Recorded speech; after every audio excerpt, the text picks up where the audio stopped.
Hello and you, welcome to yet another edition of Cleveland Open Project discussion on cleveland.com/TV. Cleveland.com is an online social and networking platform created with a vision of promoting African tourism, creating awareness in your community, and bridging the African diaspora market. Please, if you are yet to sign up, do so on www.cleveland.com. All right, my name is Frank Alidemudia, and we are still on a series of business opportunities and the role of the media, fashion, culture, movies, and tourism in the African diaspora market. My guests this evening are Dr. Chris Isiguzo, who is the President, Nigeria Union of Journalists and Congress of African Journalists. Welcome to the program, sir. Thank you very much. Good to have you with us.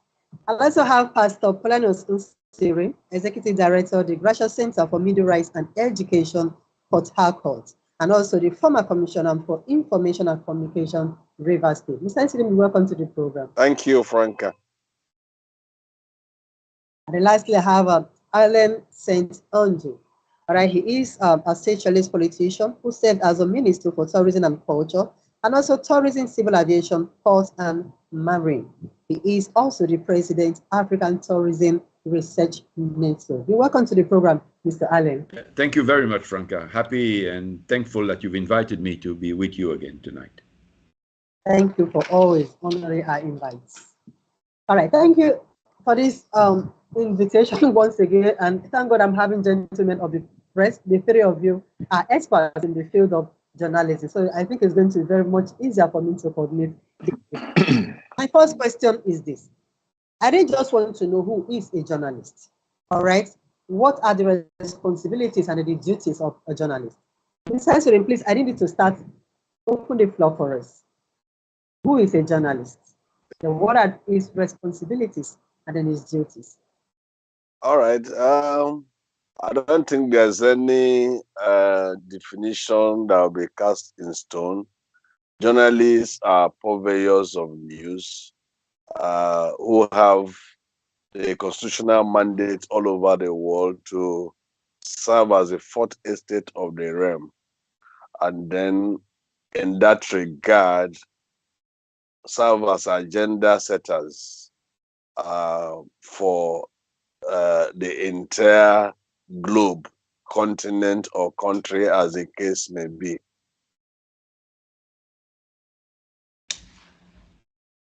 Right, because the reason I asked that question is actually this. You know, all over the social media, you different kinds of news. Some are misleading, some are too sensational, some are written by mediocre journalists and all that. But at the end of the day, each and every one of them is being referred to by publics as journalists, and then journalists not being able to do what is expected of them.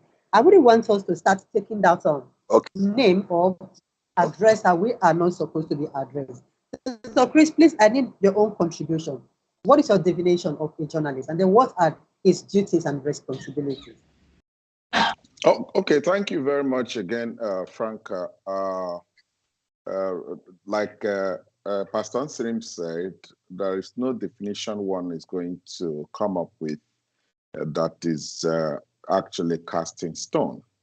But when you talk about the journalist, you're talking about a professional who is engaged in gathers information, and he investigates, he writes, and reports news and information to the public. You know, the journalist is that person, a professional, a trained professional, you know, who gathers, he investigates, and of course he writes, and he reports news, and of course conveys information to the public, you know, through various media outlets. Such media outlets can talk about newspaper, talk about a radio, you can talk about the television. You can, of course, in recent time, we have the new media.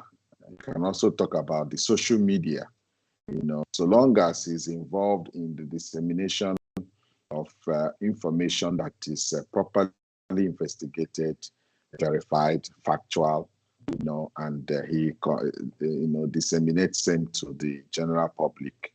Of course, it is considered that such a person is journalists.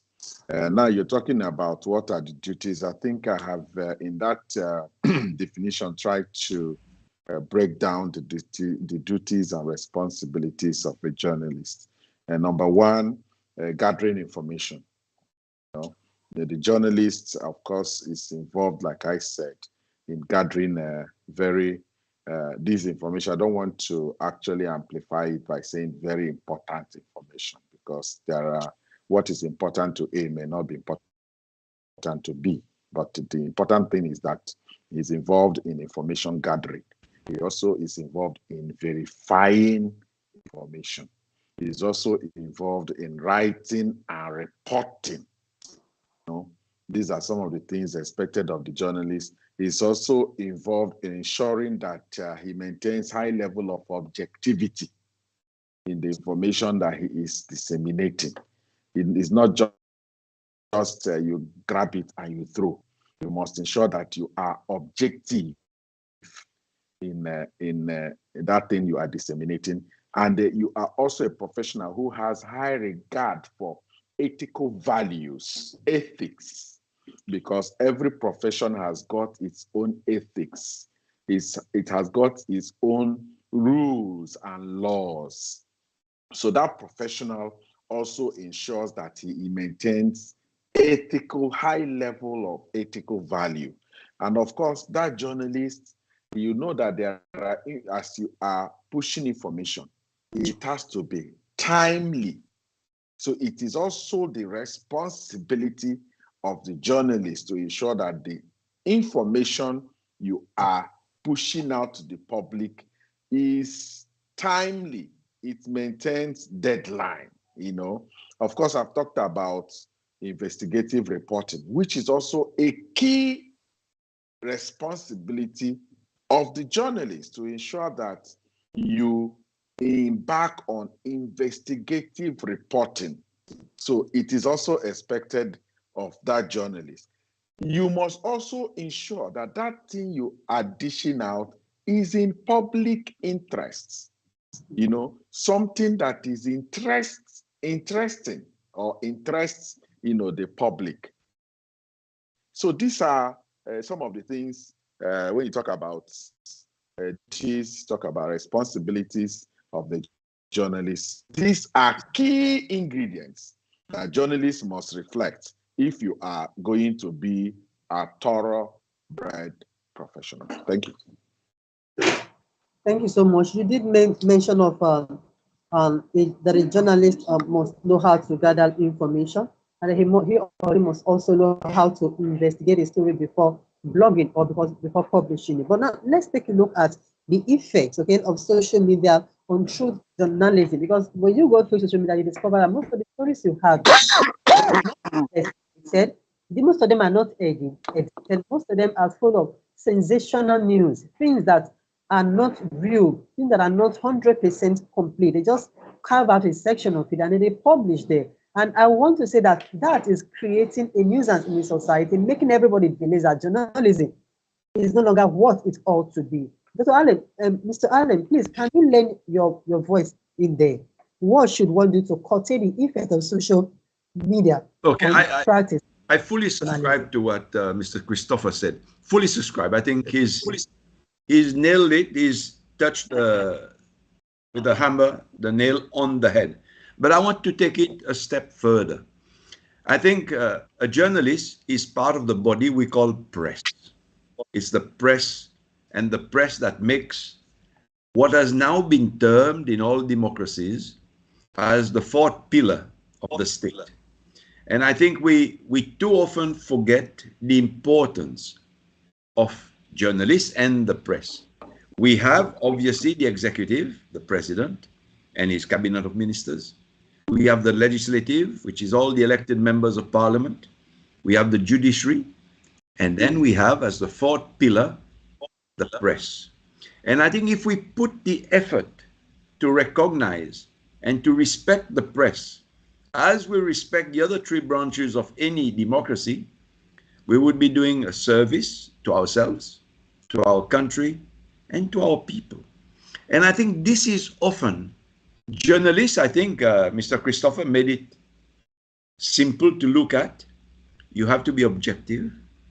You really have to research the matter. But today you have people from both sides of any fence that jump on the bandwagon and say, I'm a journalist, I can publish anything. And it is not right.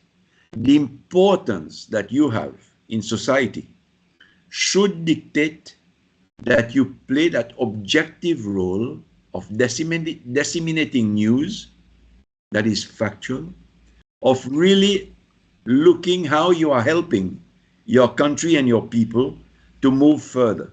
I think this is what I wanted to add, because I subscribe to everything Mr. Christopher said. But I felt it is as important for a country, the press body, the journalists, because we consider them the fourth pillar of democracy.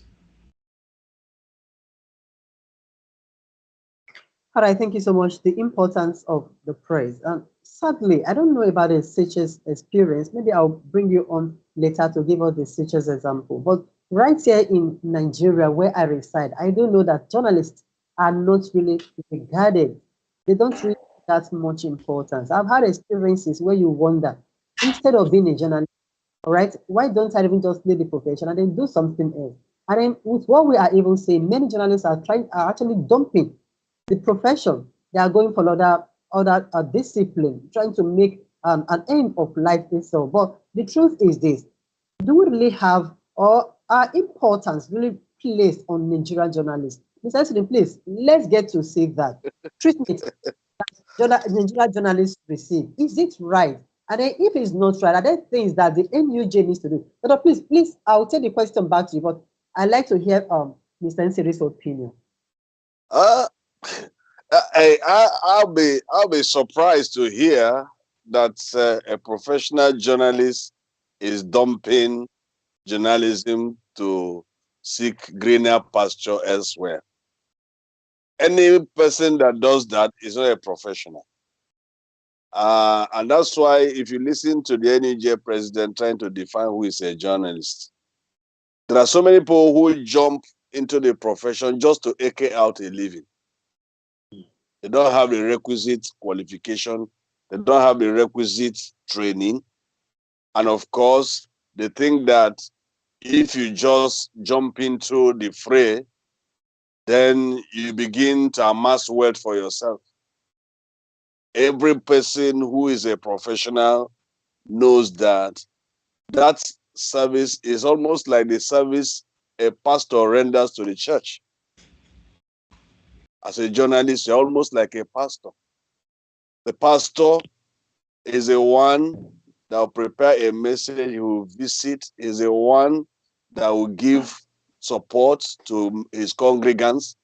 Journalists are in the society to be the ones that will disseminate information that will help the society to grow. Now, come to the question of how journalists are being treated.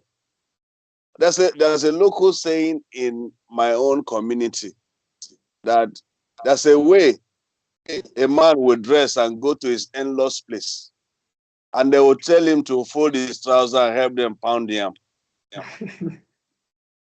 Now, I and Chris have been in this journey for quite some time, and nobody will, for any reason, look at me with disrespect, because I'm professionally qualified, I know my onions, and I apply the trade as a professional. I don't go to blackmail people to get money from them.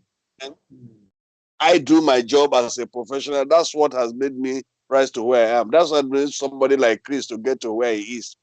So the NUJ, maybe the president will speak about it, is working assiduously to ensure that we remove these wolves that are in sheep clothing, these quacks that have, entered the profession. So much work is going on to ensure that the average person who comes out to say I'm a journalist, be that a reporter, an editor, a photojournalist, anywhere he appears in Nigeria is properly respected. So you find that everywhere, other professions, you hear stories of a quack doctor, you hear stories of a quack engineer, we have quack journalists, and those are the people, to my mind, that are saying they are not being respected. If you know your onions, you apply the trade according to the ethics of the profession. Anywhere you go in Nigeria, you only people who enjoyed marriage. I don't know if I have answered you. Yes, you have. I think I've gotten a bit of that, but I'll need the NUJ president to lend his voice to that. Please, let's get to hear you. What can we do to make sure that the average journalist, all right, is confident enough to know that, yeah, this is my profession and I want to make wise use of it? Again, thank you. Before I delve into that question in particular, I want to quickly, do a quick intervention on the question you had asked the Honorable Minister. When you are raising the issue of people who would rather embark on yellow journalism, in view of the points I had made. There are people who masquerade as journalists, but they embark on all manner of underhand tactics, all in a bid to hoodwink unsuspecting, members of the public.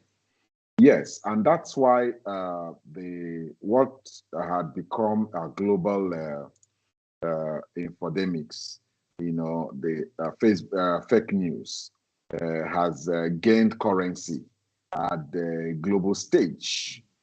Such issues as disinformation, when you deliberately, deceive people, with outrightly false information, just in a bid to score some cheap political gains. You have the issue of misinformation when you know the truth, but decide to distort the truth, and of course, malinformation, propaganda, and all sorts. They are all there. And as a union, we have always made it very clear that those who embark on this kind of information dissemination are not indeed trained journalists. They are not members of the union, because I doubt if there is any journalist that is worth its onion that would decide to, gamble on his integrity, credibility, obviously built over the years by embarking on the dissemination of, fake news. I don't think there's anybody that will do that. Now, going into the other issue that you have equally raised, where you said, journalists, some people who are journalists, quote and unquote, leaving their jobs and for greener pastures. First of all, I must tell you that there is nothing wrong with people, looking for greener pastures. Yes, there's nothing wrong with that. In recent time, I've seen a lawyer in Nigeria who has... Hold on, please, Dr. Chris. There's nothing wrong with that, actually. But my point is this: they are not satisfied with the profession or with the returns on the profession. That's why they are looking for greener pasture. That's what I want to lend your voice to. Not just okay. Like I said, I had an instance presently where a lawyer in Nigeria, has migrated to United Kingdom, and what she's doing there is she's a chef, and she's making money, and she feels comfortable doing it, being a chef. She's a lawyer, a trained lawyer. So if you think that the grass is greener somewhere else, nothing wrong migrating there. Now, the issue of it does appear that some people don't really give journalists their due regard. You also said something about that. Well, like Pastor Sirin said, we have journalists that can compete with anybody in any profession in the same Nigeria. We have them, journalists that have distinguished themselves. They try to draw us to the local saying. I would try to amplify that local saying.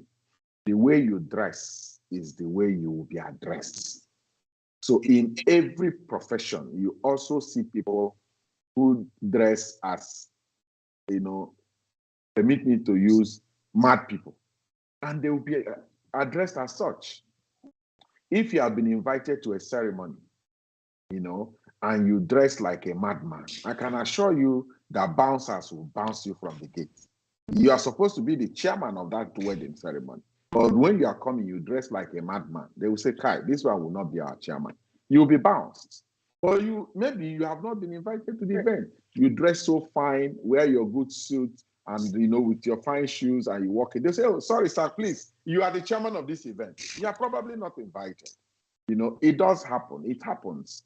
So journalists must begin to carry themselves well, especially those that are not within that ring.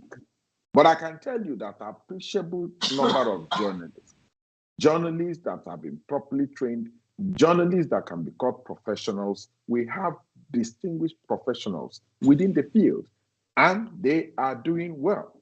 And as a union, we are also very mindful of the conduct of journalists out there in the field.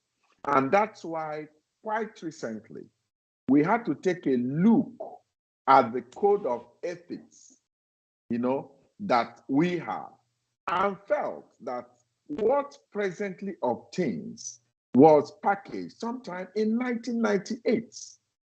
Between 1998 and 2023, you would agree with me that journalism has evolved. There are so many things that have changed. Today, information moves at the speed of light, unlike in 1998. And that's why we had to subject this document to total overhaul.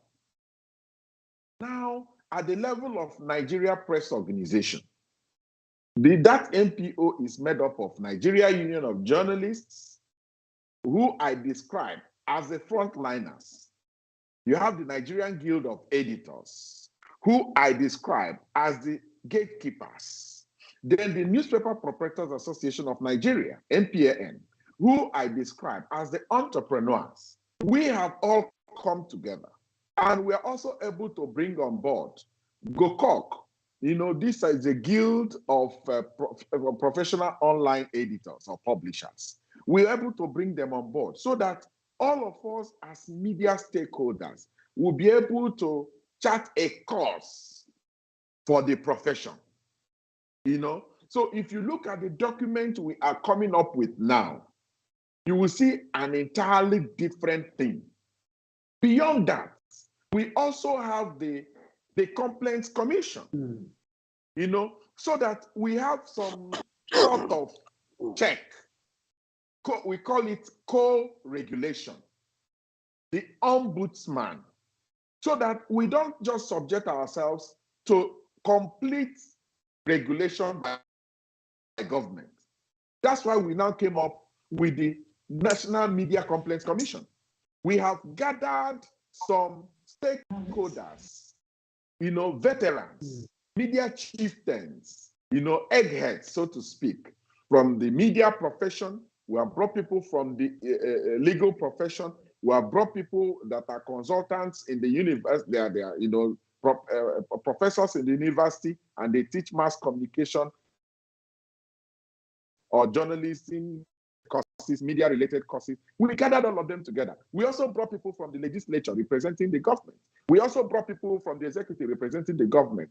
And that is more like a co-regulation to also check activities of journalists, to check activities of media professionals, to check activities of media entrepreneurs, the owners of the media organizations, so that in some instances, because oftentimes we tend to put the blame on the journalists, but we have to also ask some critical questions before you give a template to a journalist. you should equally package another template that will be handed over to the entrepreneur. So that the journalist that works at the end of the day is also properly remunerated. It is only when you properly remunerate a journalist that you'll be able to say, okay, this underhand tactics, all these things that are not that are unethical, you tell him that they are wrong, you don't do them. But when you don't properly remunerate a journalist, when you remunerate a journalist epileptically, a journalist works for 6 months, you pay him for 1 month. A journalist has been turned to a casual worker, giving a name, a unique name, freelance journalist, making it look so nice. He's a casual worker. At the end of the day, you don't expect ethical considerations from this journalist that is already having an array of challenges affecting him. You don't pay him properly, economic challenge. You bully him on the social media. You know, those are issues. You bully him with constant government interference in his activities, censorship. You bully him from the owners of the media houses. You know, these are all issues that he's battling with. So that's why we had to do a total overhaul of these documents so that every strata of media stakeholding would have been reined in, you know, so that if you look at that journalist is not properly dressed, you say, no, you are doing the wrong thing. You look at the journalist that turns out reports that are more like promoting yellow journalists, you say, no, this is wrong. Because you have considered everything he needs and they are available to him, you know. So as a union, we have taken these things up with other stakeholders so that we will be able to build, design a profession that can hold its own. And when you say this is a journalist, you say, indeed, this is a good journalist. That's what the union is doing with support from other stakeholders. Thank you so much. You've actually indirectly answered the next question I was about or supposed to ask rather. Dr. Allen, I need you to lend your voice to this. Constraint to journalism. Let's get to hear your opinion. No, I appreciated so much what Mr. Christopher said. I appreciated it because he went round the whole sides of what makes what we read come out. Of course, there's the businessman who brings out the paper. There are the journalists, and then there's everybody else in between. And I laughed a bit when you said these freelance journalists. Yes, many today. And this is why probably we are shooting that noble profession because of this intrusion of or this admittance of freelance journalists. But I think I want to send a bit another way of looking at why is the press and journalists often blamed. We don't talk about which journalists. We blame journalists when something is wrong. Today, if you follow the coming of the American elections, you already know which press will find everything right and which press will find everything wrong on the president of the US or on the contender, the former President Trump. We know because they are already siding from the last elections and they continue to side. So if you want a true picture, you have to keep flicking channels so that you get a clearer idea of what really is happening. When journalists or a press machine is affiliated to politics, you cannot get a fair take on what is happening. You must have what you spoke about before, Mr. Christopher, the ethical way of looking at that noble profession. Today, it's sad. I mean, I was watching it as I was waiting for Clevenard to come on, and I was listening to what was happening in the States in this pre-election campaign. We know already that you can't depend on one side or the other side, not the political party, they're doing their job, but on the press in the US. You can't, because you know already that this one will bash that candidate and that one will bash that candidate. So, and this is why I like, if Africa, where you are coming from, is able to set a machinery that looks at, with parliamentarians, with lawyers, with everybody else involved in this grouping, to say we're putting order, we want ethical, we want people to respect journalists. If we are doing that in Africa, we wonder if it is an example that many in the world, many countries that make this community of nations should not be looking at that example that you are setting as an example to follow, because they need to follow that. But the big dilemma that you face, and I think Franca knows my views already, you're doing something good. Who speaks about it? Today, you're lucky. Clevenard TV has us on a panel and echoing your voice directly for the world to hear. But who else says what you are doing? Don't expect the big wide world to say it. Africa, and this I've said often, needs to rewrite its own narrative and tell the world this is what we're doing. But it's not only the press that does it. The head of state, the African Union, the regional bodies. We must echo, there's an example that this country of our 54 states have put in place to bring a reasonable approach to what comes out for people to be manipulated at the end if it is not right, or to be objective if it is done right. I think we need to go back. Who will take this statement that has been echoed by Mr. Christopher tonight? And I think it is so well said, so well articulated, and bringing everybody from across the different specters together to say this is how we're going to regulate ourselves as we as the press regulate you. It's novel. It is good. But unfortunately, good things, we stick it for ourselves.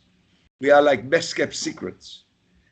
And this does not work. It does not help any country in Africa, even though you are killing yourself to try and make it work. We need to branch out the way he's done it. Branch out to say, what do we do to get our message across the 54 states firstly? Africa writes its own narrative, and then to the world. We will need to find that if a person like you, as the president of this noble, august organization, makes such an effort, it cannot be just for your domestic readers and writers and bodies. It has to go further afield. And this is where, Franca, you and your body, not your body, but the body that you are today representing, we must find the way to tell the world of the successes of Africa. And this is one clear success. I did not know it myself. And I sat there listening to you in amazement. You managed to go across frontiers, across the board, to bring in people that don't work together generally, from lawyers to parliamentarians to judges and everybody else. But you did it. And we are not able to showcase this as an example. I salute you.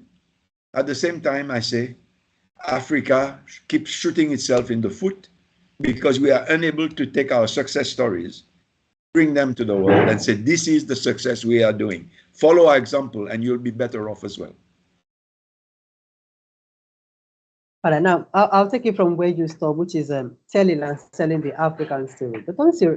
Nsire, please, I need you to lend your voice to that.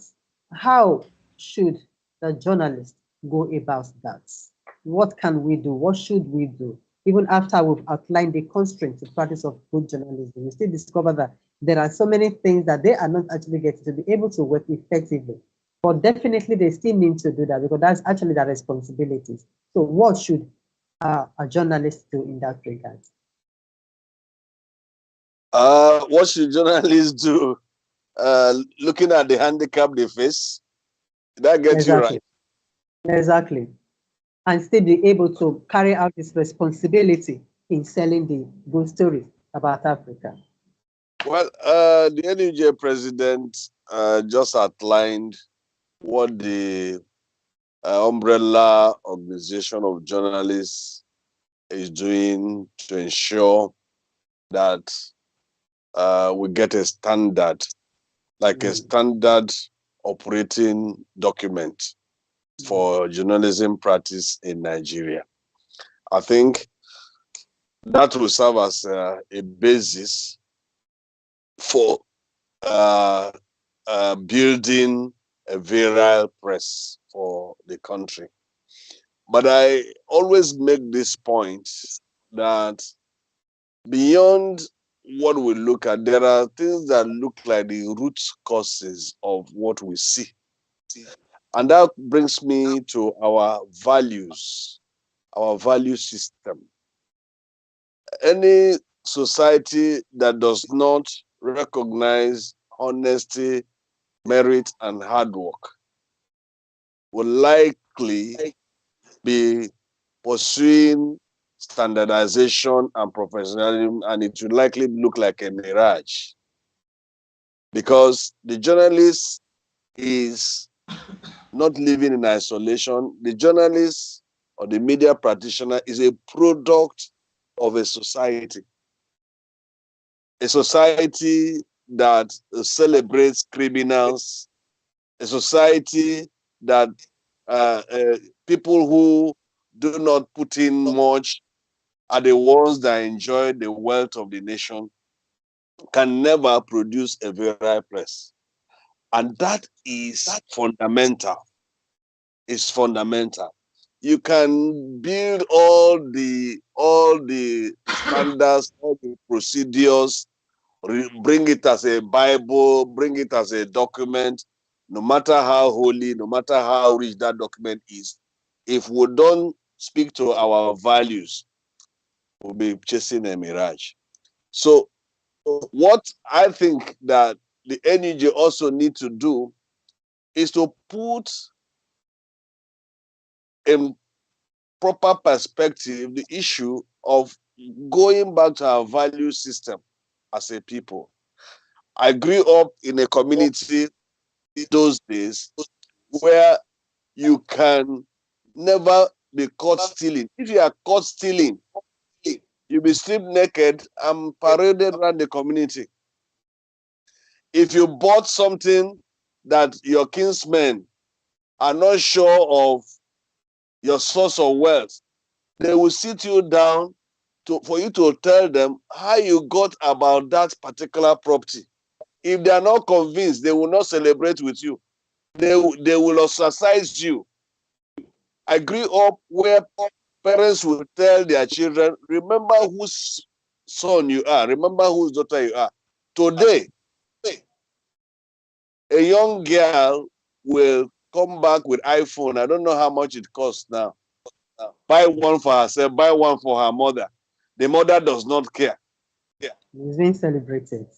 It's being celebrated. So it's something I think that the media in Nigeria, in Africa, need to also look at if we are going to create that environment where both the entrepreneur, the journalists, and those who are the gatekeepers will do their work well, then these values must be brought back into our societal development for us to begin to build, because that will begin to drive editorial narratives, reportage, that will guide the mindset of the average journalist when he is covering a story, when he's investigating a story.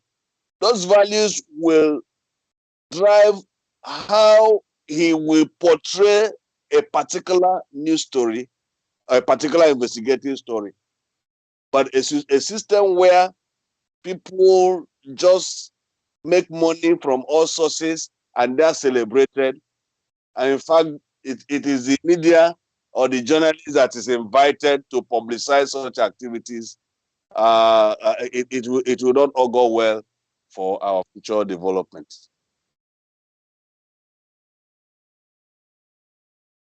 indeed mentioned that we shouldn't look at one angle of it. We should look at the journalist and then the media houses as well, which is the employer of the journalist in the first place, which he is very correct. Because most of the time we tend to just like, okay, the journalists are not well paid, they don't get their dues the way they ought to be paid.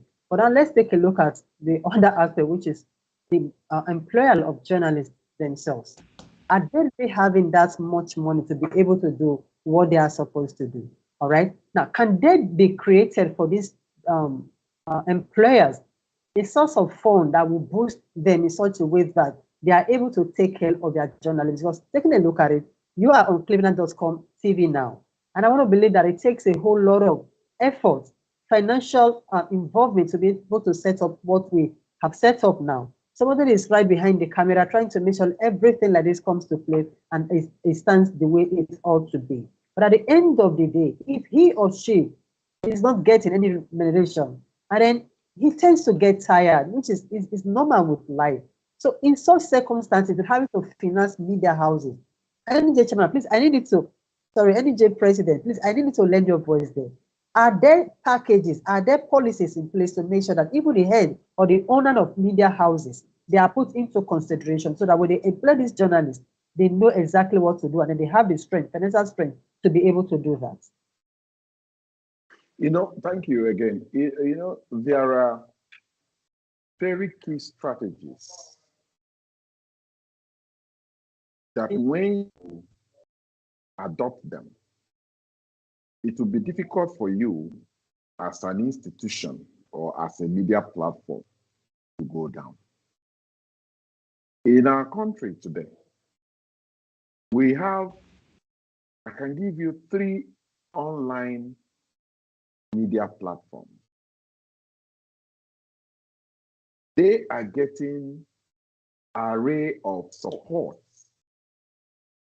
from even international donor agencies. Before they got to that stage, there is this saying that Rome was not built in a day. Before you get your platform to the point of reverence, so to speak, to the point where people now, there are key steps that you need to have gone through. There are key strategies that you must have maintained over time. That would now help you to gain and earn people's trust and confidence. You cannot be a platform that panders to primordial sentiments and you expect to continue to remain afloat. If you pander to, say, religious sentiment or a particular political party sentiment or tribal sentiment, of course, when that particular sentiment on whose foundation you stand crumbles, you don't have business again. You're out of business. So I must have to, identify some of these strategies. Number 1, ethical reporting. I made reference to it when I was speaking earlier. Before you churn out a particular report or publish a particular information or news item, there are key ingredients that must be contained in that particular news item. 1, there must be truthfulness. It must be accurate. You must have maintained a high level of fairness in that story. You must be impartial. That story you publish must be verifiable. Ensure that you uphold high level of professional integrity. Most times, journalists get themselves in the harm's way because they pander to particular sentiments.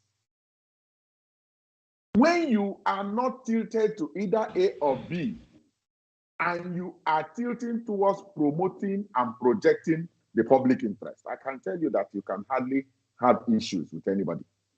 That's the truth. Now, that is for ethical reporting. When your stories, the stories you publish in your newspaper, in your online platform, they are not biased. You ensure that you maintain high level of ethical standard. I can tell you that it is a sure way that will lead you to earning people's confidence. Number two, any story you are publishing, you must have ensured that you weigh different sources. Don't just be the publisher or the writer or journalist that maintain a particular source. Because that source can deceive you. I've had instances where, somebody, because you have somebody within the security network, each time he talks to you, you take it that, oh, this is it.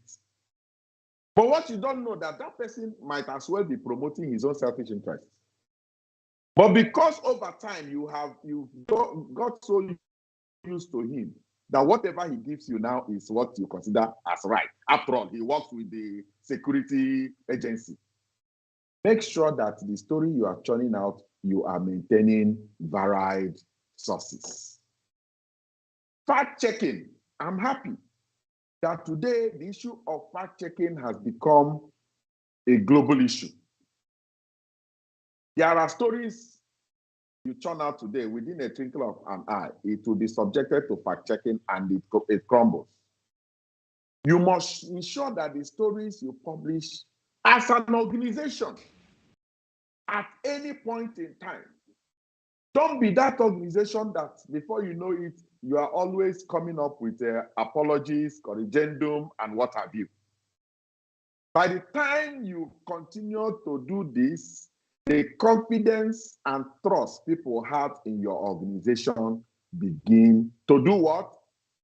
Crumble or collapse. You must maintain high level of transparency and editorial independence. So that when people talk about platform A, they say, oh, that is it. Before people begin to have that kind of confidence and trust in you, you must have earned it. And once you have earned that trust, I can tell you that it will be difficult for that platform to collapse. People want to advertise, it is that platform. People want to do something that is maybe live coverage and something that will make you get, even ordinarily, your enemies will say, go to that platform. That is where you will get the truth. So it will be difficult for you to, crumble. And of course, you must ensure that the issue of training and retraining, education is not toyed with. So that at every point in time, you are abreast with the dynamics within the information highway.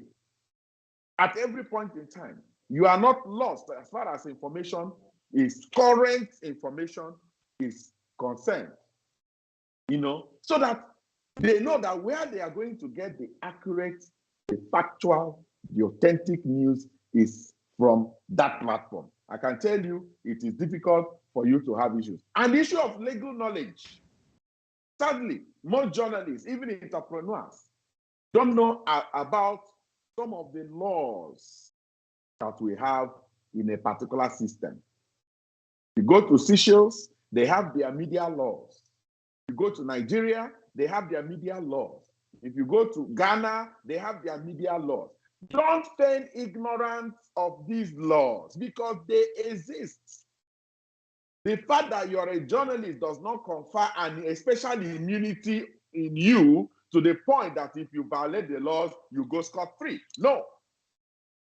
So don't be that media house that every time you are going through libel issues, libel cases in court every now and then. You are going to lose people's confidence and trust. And that is a sure way that leads you to oblivion. That's the truth. And of course, make sure that you are that media house that would always compare notes with other media houses. You are not going to be an island. You must also relate with other media houses, so that at every point in time, you are up on your game. You know, create platforms where you are going to periodically interact with the audience, so that you know what they feel, the new things they feel you should add. If you come to Nigeria in Abuja, there's a particular radio house. It has become a household name. If you enter a public taxi, that is the radio station that is playing. If you go to people's houses, that is the radio station that is on. If you go to offices, government offices, that is the radio station that is on. It is called Human Rights Radio, because they create platform for audience participation, and not the audience participation that you are controlling it. They allow them to freely express themselves, so long as such expressions don't conflict with the laws of the land. You must be fully abreast with the laws, with the legislations. As media house, as journalists, at all times, you must make sure that, for instance, in our country today, we have the Cybercrimes Act, Cybercrime Prohibition Act of 2015. Most times, I can tell you that if government decides to enforce this particular law, it will be difficult for any journalist to be out there. But so long as the law is there, whether it is obnoxious, whether it is anti-people, whether it is anti-democracy, the law remains the law. Until it is repealed, we must respect the fact that that law exists. We have laws on libel, we have penal code, the criminal code. We have all these laws are there. Let us not feign ignorance. Like we often say here, ignorance of the law is not an excuse. So your media house must live above board for you to have succeeded in earning people's confidence.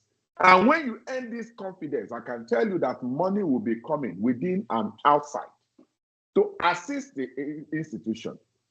And there's no way that when you have enough money that you'll be finding it difficult to remunerate those that work. Pay them properly, because you've been able to build that institution to a standard that even when there is sea billows, when the tempest comes, when you have storm, like the economic meltdown, we have had it over time, you will still stand strong. Now we have a particular country, I'm not going to mention the country. They have government media television station. But even when government people want to hold live program, they go and patronize private stations, because they feel that those private stations have earned the public trust and confidence. They take their money, leave government organizations, and go and patronize private organizations.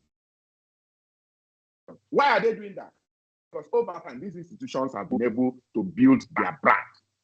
So if you want your brand to stand the test of time, build your brand.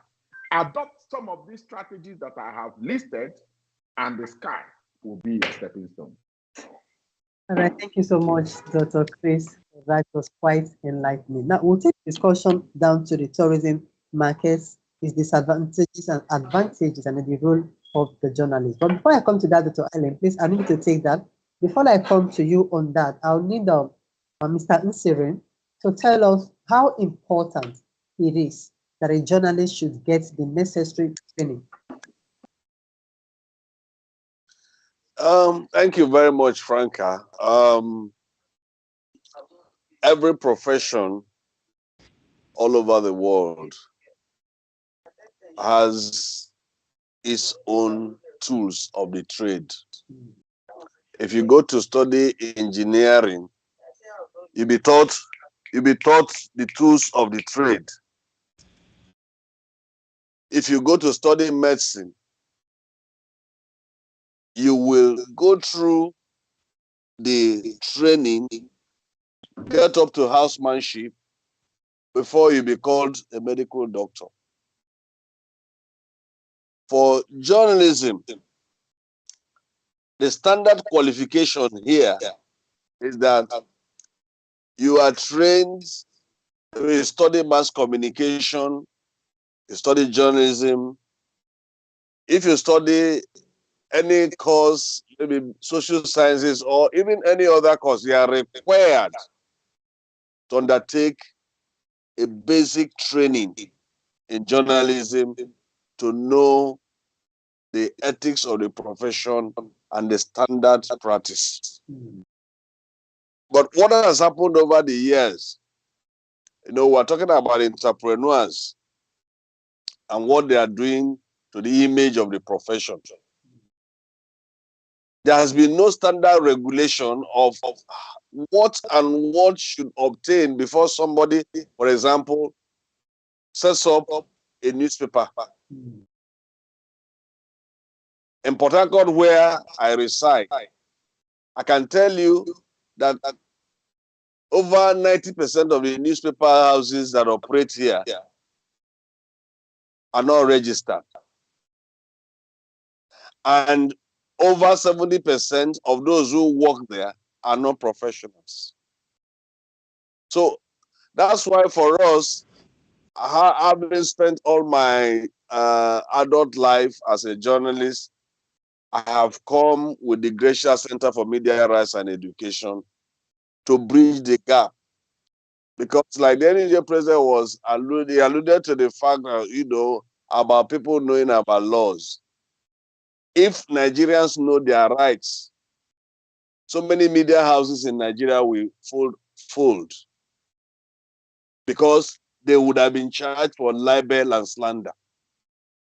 It is a daily occurrence. We read in newspapers, read online, both electronic media.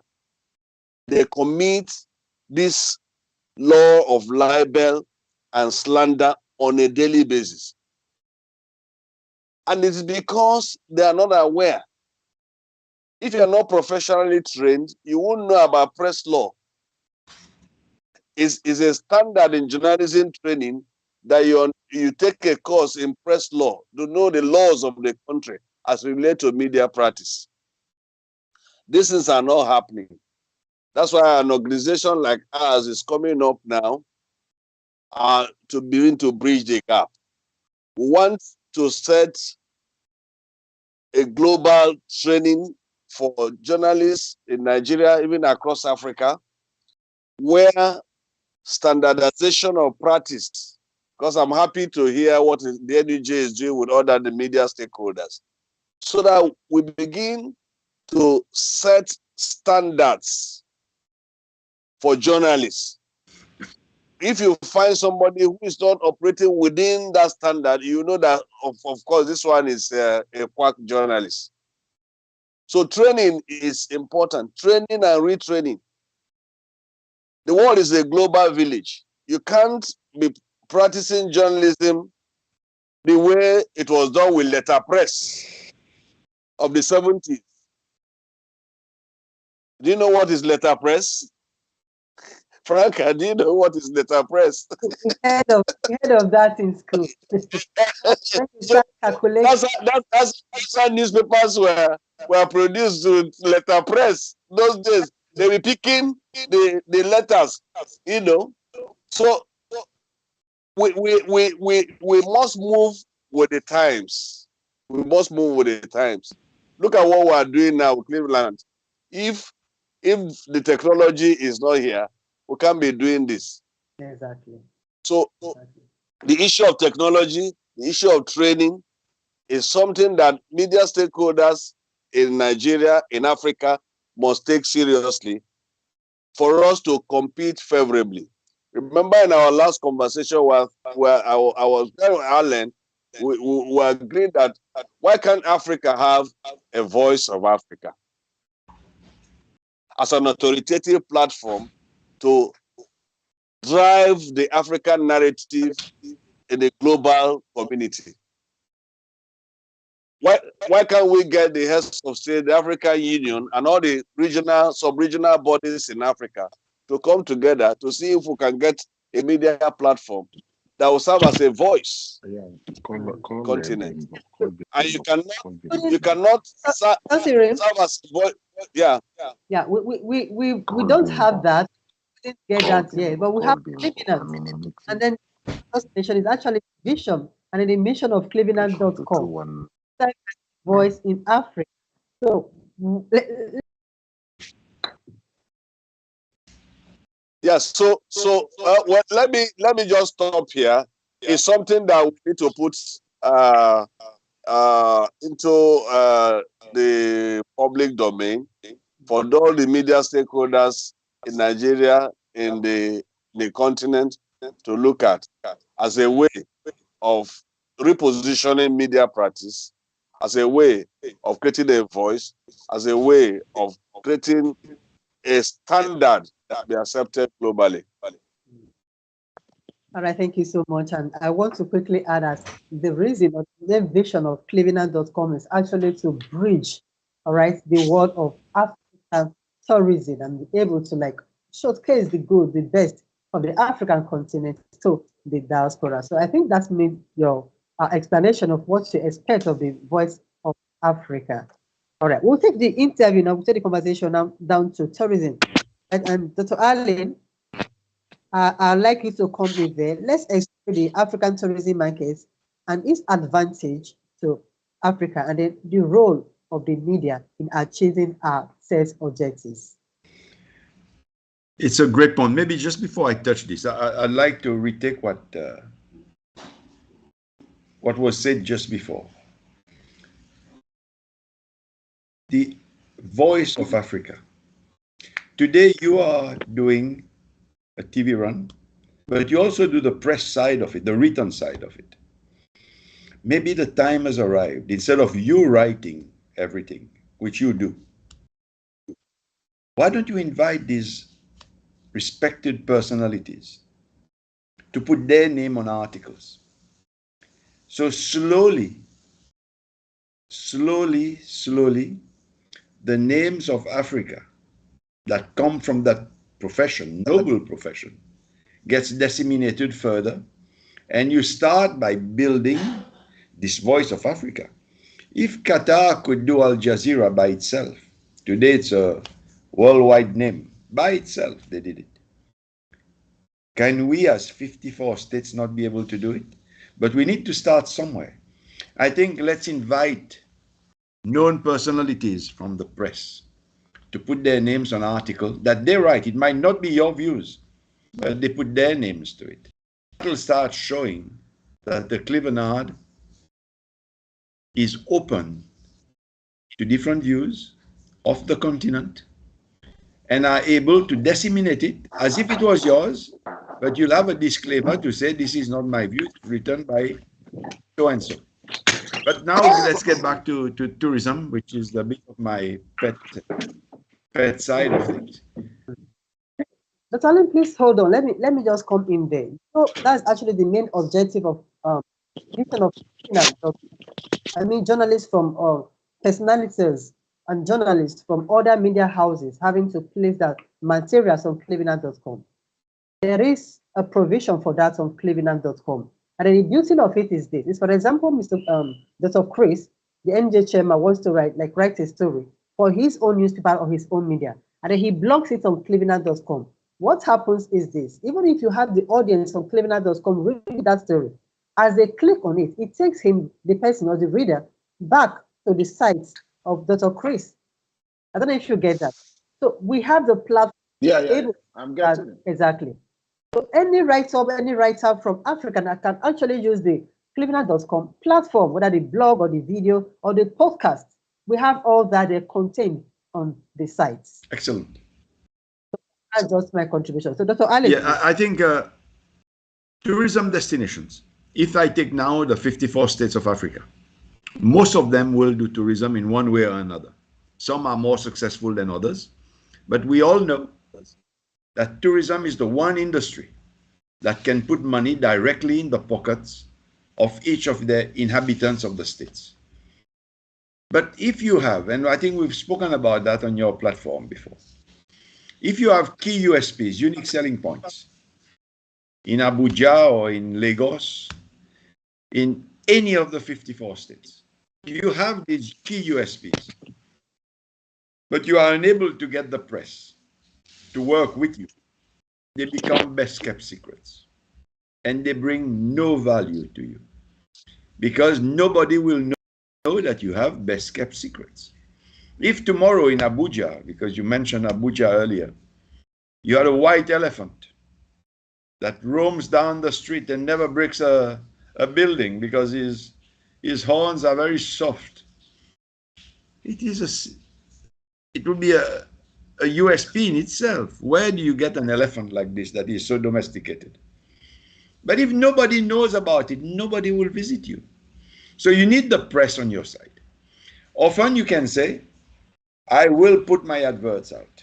I will use social media. Yes. You'll find that it'll take you much longer. We need the press as an ally, as a partner of the industry, to work with us. So how do you entice the press to work with you? And I think Mr. Christopher said it earlier. Respect. Respect the press because they have an ethical reporting. That will segregate the press anyway. Those that are ethical and those that are fly-by-nights that appear and disappear. We need the press. We need the serious people in that industry to be alongside us. Yes, if Nigerians would only come out and write, Nigeria is the best destination in Africa. Some people will read it, maybe some will believe it. We need to start writing that Africa as a continent has everything. And then if you want Big Five, these are the countries promoting it.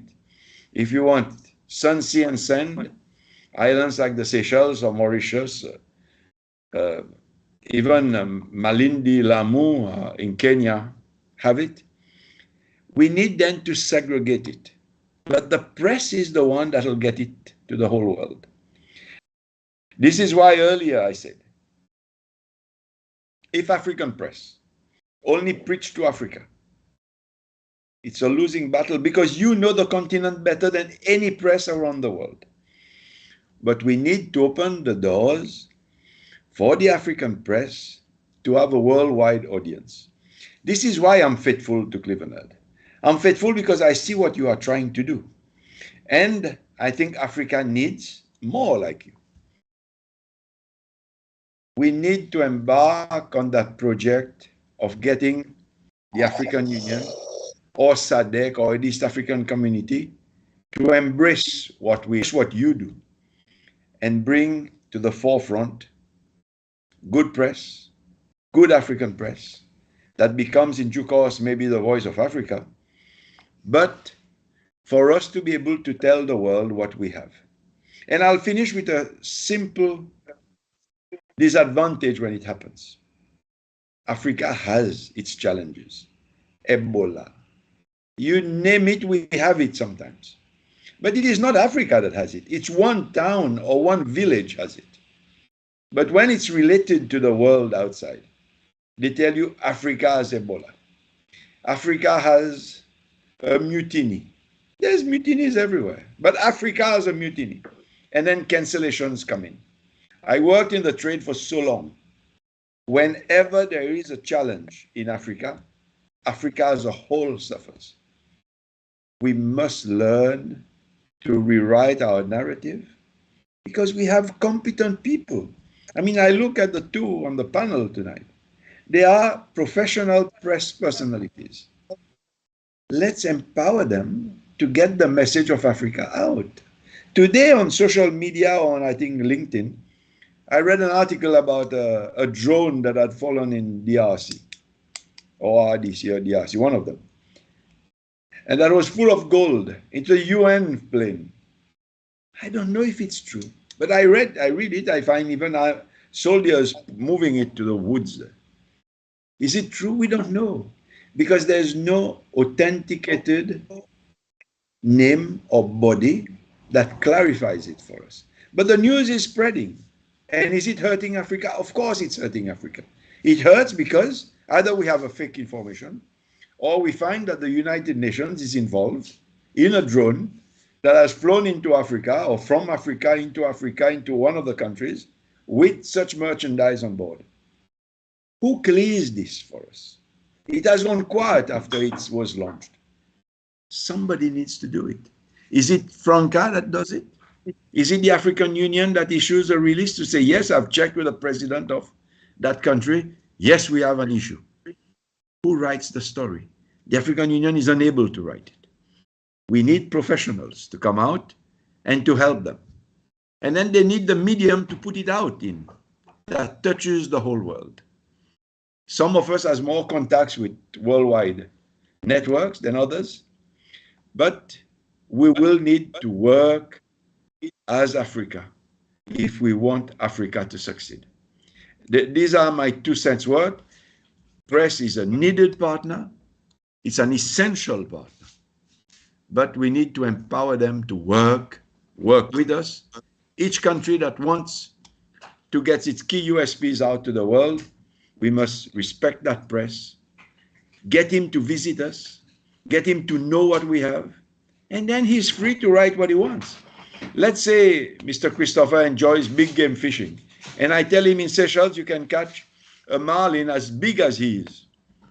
He will look at me and say, are you sure? And I say, yes. But if I get you via Ethiopian Airlines to be in Seychelles, and I put you in a big game charter boat, and I send you on a half-day fishing, big game fishing, you can catch a marlin or a sailfish. Of course he will write about it, because maybe he's never caught a fish as big as he is. Maybe he'll get scared of it at first when he's pulling it in. But that adventure, that thrill of having caught something so big, and because we practice in Seychelles the tag and release, he'll get it on board, he'll take a picture, he'll kiss it, and then we'll tag it, and then we'll put it back in the water. But as a person in the press, when he will write to say, I've been there and I caught something as big as me, and they went further, they released it in the sea, sustainable tourism gets a brownie point. As a key USP that Seychelles is for big game fishing gets a tick. Probably you'll say there's clear blue seas, and it was warm as well. We'll get another tick. One article can propel you in different areas of the niche markets that exist in the world. But he needs to see it. He needs to visit it. How do we respect our press if we don't know this press is there? And this is where we need, as Africa, to work amongst ourselves first. Before we try to work with the North Pole or the South Pole, let us work with our own 54 states of Africa. All right, Dr. Chris, the role of the media in promoting the African diaspora markets. If you have anything to add to what Mr. Allen just said, please, you can do so. I think he has, to a very large extent, captured what the media, should be doing. I agree with him. His 2 cents, I agree with him.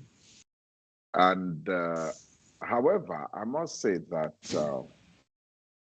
the river will not take anybody hostage or drown anybody if you haven't gone to the river. For us to work together, I must commend what Clevenard is doing by this engagement. I must have to appreciate Pastor Nserim, who, of course, did this link, between us and the Clevenard organization. It's a good one. Now we are interacting. It makes it a lot easier for us to bring the African content and mix it and blend it with the European content. we can, look at our peculiarities, what makes each of us unique. We bring the content from Europe and we bring that of Africa and blend them. For very clearly, that the very defined duties or expectations from the media, very defined. There are three from where we break them and begin to analyze them in different, paths. The media inform, the media educates, the media entertain. Within these three, the media has not got any other job. Whatever you see the media do, they are linked to these three. So for a journalist, nothing else we do. We inform the people, we educate the people, we entertain the people. Current realities, it is incumbent in the media to inform the people. What is happening in Europe, for instance, yesterday, they had their off-season election in US, that's the election that usually ushers in the presidential election in some states. We are here in Nigeria, we can give you analysis of what is happening in US. So in some way, this is a good time for us to equally blend and bring what we have here. We have an array of journalists that can feed international media platforms. We have them, that are well-bred, well-trained, they are thoroughbred professionals. They're here. We have the things that make us unique. We have our tourism, areas. We have our cultural diversity. These things can be promoted. And you see, you are in Spain, you know the culture of Nigeria, the cultures that we have here, that are peculiar to different tribes, different religions, and what have you, different states, different localities. We have our unique way here. Now, in Nigeria, when they take light, it's normal. Like they've taken light, we have problems with this. It's normal with us. These are things that make us unique. We have our special cuisines. We have our special delicacies. I am in Kogi State now. There are things that make Kogi State unique. We can bring them to the international arena. So that even if you are coming to Nigeria, for instance, Honorable Minister from Seychelles, you are coming to Nigeria, you have an idea of what Nigeria looks like. If you are coming to Ghana, we can promote it. We have an idea of what you are going to expect when you go to Accra or Kumasi or any part of Ghana. These are things we must begin to do. But journalists is not just going to imagine them. You're also going to empower the journalists. It's very, very important. It's key. They are ready to work at the level of the union. We can, at the snap of the finger, assemble journalists from all the 36 states and the FCT. We have them. All we need to do is to also empower them, make sure that they have got the wherewithal so that they can deliver. Because, like I said earlier on, if you have not effectively empowered the journalist, you are not going to expect him to deliver to the optimum level. Exactly. That's the truth. Exactly. But I can assure you that we have media professionals that are ready to create positive, informative, and engaging content about Africa's tourism destinations, about Nigeria's tourism destinations, and what have you. They are available. And these are the things we must have to find ways of doing more like a linkage so that we blend these things we have with what we have in other parts of the world, in Europe, in America, South America, North America, in Asia. And, and we of course, the world is a global hamlet now. Exactly. It's not just a community. It's a hamlet. It's a hut. You can stay in your scruffy corner, in your tight corner, and you know what is happening in any part of the world. And we can achieve this, So for us in Nigeria, for us in Africa, by happenstance, today I lead journalists in Nigeria. I lead journalists in Africa. And I also lead journalists at the global arena, the Belt and Road Journalist Network. The countries that exist within the Belt and Road, the Silk Roads. I am the one leading them. And they are from across all the continents of Africa, about 132 countries of the world. I lead them, So the opportunity stares us in the face, and we can achieve a lot with that. Thank you very much. Thank you, Dr. Chris, for that. The role of the media in promoting the African diaspora. Yeah, I think a lot has been said. I wanted to find out from Dr. Allen, has there been any collaboration between the tourism practitioners in Africa and journalists in Africa before I make not my as point? much as we should have. Me personally, when I was in office, I made it a point to have a group of journalists that I would relate to. And that has always been the forte why we succeeded. We succeeded because we had that bank of people who were kept informed, but that we also ensured they visited us to know what we are. You cannot, as a reliable and responsible journalist, take my word to say that we have white sandy beaches, that we have clean blue seas, that is warm 365 days of the year. You can't take my word. I need to get you to see it.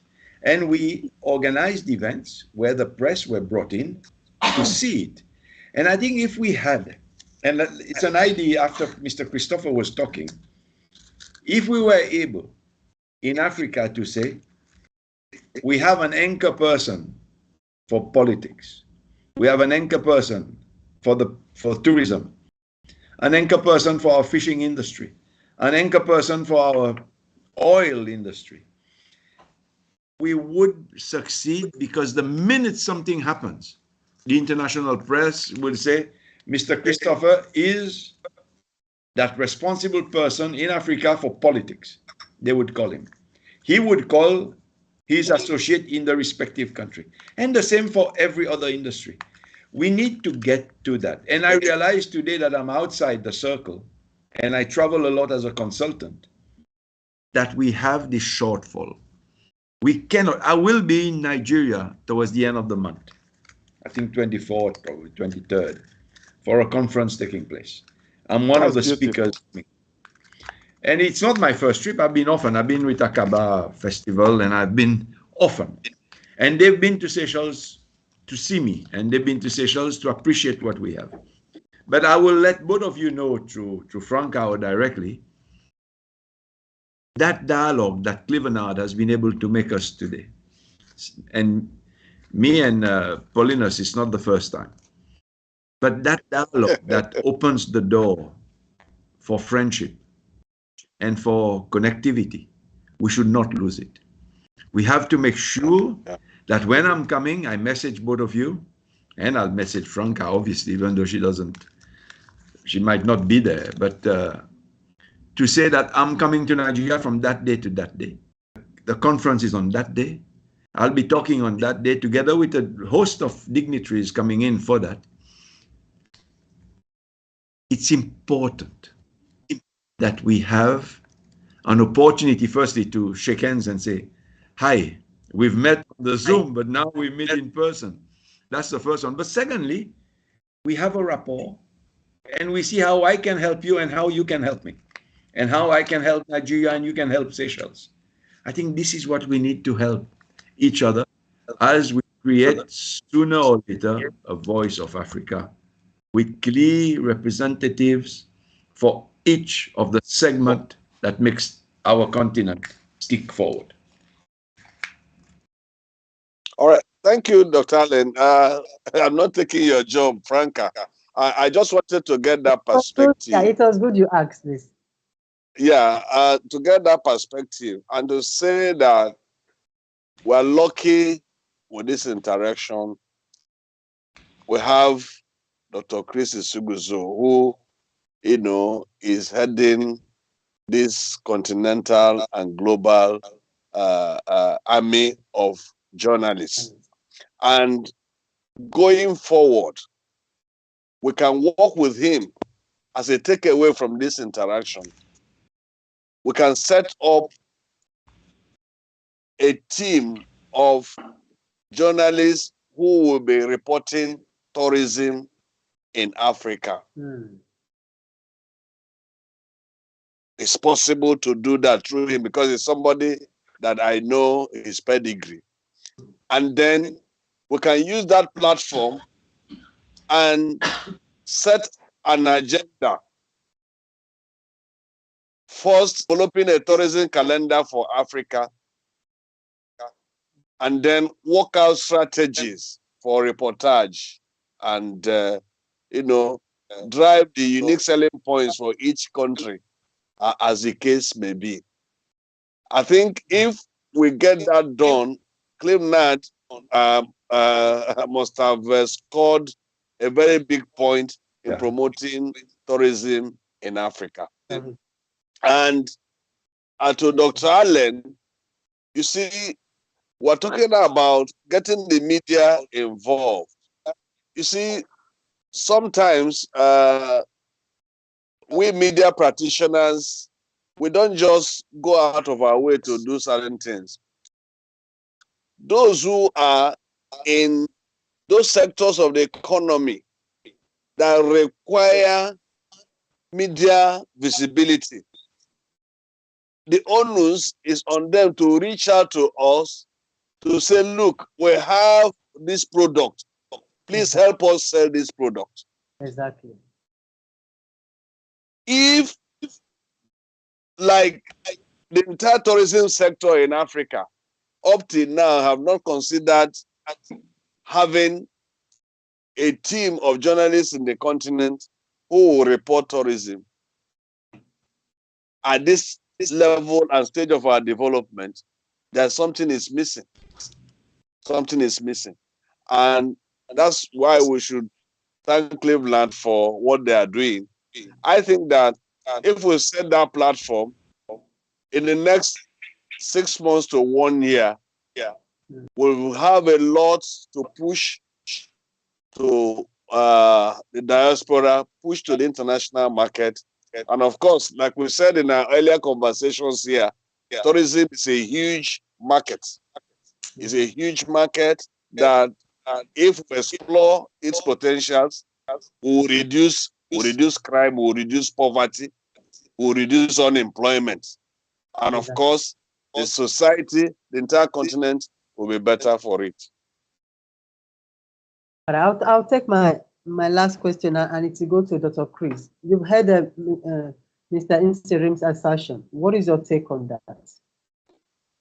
Well, I completely align with what he has said. And of course, they are also in sync with what I had said earlier on, that we are very much ready to, ensure that we cross the T's and dot the I's with a view to ensuring that this partnership that has been put in place works. We can leverage on the platforms that we have to actually promote tourism, in Africa. I have talked about the array of tourism destinations that we have in different countries of Africa. In Nigeria, for instance, in Ghana, in other countries, we have them. All we need to do is to, most times when we see our people travel out, they want to go and spend holidays, vacations in Dubai, in Europe, in Asia, and what have you. We have even better tourism destinations in Africa. But unfortunately, some of these destinations are not projected. Nobody knows them. We don't talk about them. And one thing is that if you don't talk about the wares you sell, nobody's going to know that you sell them. So you must have to promote what you've got. And I think that is the essence of this dimension to this conversation. We need to begin to promote what we have, bring what we have to the center stage. Look at it. Look at what we have. you know, and what we have can competently compete with whatever that you can find anywhere in the world. So it is just about us teaming up to ensure that we bring these things to the fore. And once again, I must have to, you know, commend Clevenard for, you know, this interaction that we're having now. And I want to welcome Dr. Allen to Nigeria by the end of the month. Hopefully we'll be here to equally receive you. Thank you very much. All right, thank you so much, Dr. Chris Isiegozo. Thank you for being my guest this evening. And Pastor Paulina Sesiri, thank you for being my guest this evening. And then also, Mr. Allen St. Onji, thank you for lending your voice to this topical issue. And we hope that henceforth we'll begin to see the change in not just the tourism sector, but also in the media sector. Can I say one thing, Franca, before we disappear? I think after tonight, if we can form a little WhatsApp group and call it Press Africa, put the three of us on there to start off. And then anybody who has a friend, firstly can recommend the person to join, but you'll be the administrator, or Clevenard would be then, or we can ask Dr. Chris to be the administrator. That is the first one. The second one, if we can share the information of our two colleagues. What I'd like to do is to ask the organizers of that conference in Nigeria to invite them as press. I know I've had Clevenard invited already, but I'd like them to be invited. If they come or not come, it doesn't matter. But at least we get their name forward in an event in their country. And I'd love them to be there because I know of some important people that are coming. I know because the list is shared, including with me. And if it is not us that pushes each other, nobody will do it for us. We need to be the one who shares it and ensures that the name of a respected person of our continent is shared in a way that does justice to Africa. If you can share the information of the three of us and maybe form a little group, the three of us to start off, and then we can put some other people into it progressively. And we can use that as a dialogue. Something is happening. Today I'm in Dubai, but in a week and a half I'll be in Nigeria. 2 weeks ago I was in Egypt. In the midst of the fight between Israel and Palestine, they invited me to address a conference. And I know everybody, including Foreign Affairs, told me, don't go. There's a war. And today I wrote a piece on LinkedIn because the minister is today in London for World Travel Market, the minister from Egypt. And I wrote on there, what he says it is safe, it is safe. I've never felt the war, apart from watching TV, never realized it was happening next door to us, even though Sharm el-Sheikh is on the frontier. We must know the facts. And this is why Africa must know Africa if we want Africa to succeed. If us, as Africans, we don't know Africa, how do you want the world to know us and to disseminate good information about us? We must know ourselves. That's why I travel extensively in Africa. And I again take the words of Mr. Christopher. Thank you, Clevenard. Thank you for what you're doing.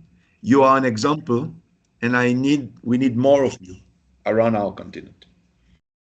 All right, thank you so much, Mr. Allen, for the coordination of the guests to appear on the Cleveland TV to speak on the conference. Fine, I think you can discuss that with Mr. Tolu at the end of the interview, and also for the WhatsApp group as well. I think you should also discuss that with the CEO of Clevenard.com. So he has a right to give his last word on that. Thank you. All right, audience, we draw the curtain here for today till next edition. Thank you. My name is Frank. Thank you. Have a blessed evening. All right, bye. Thank you.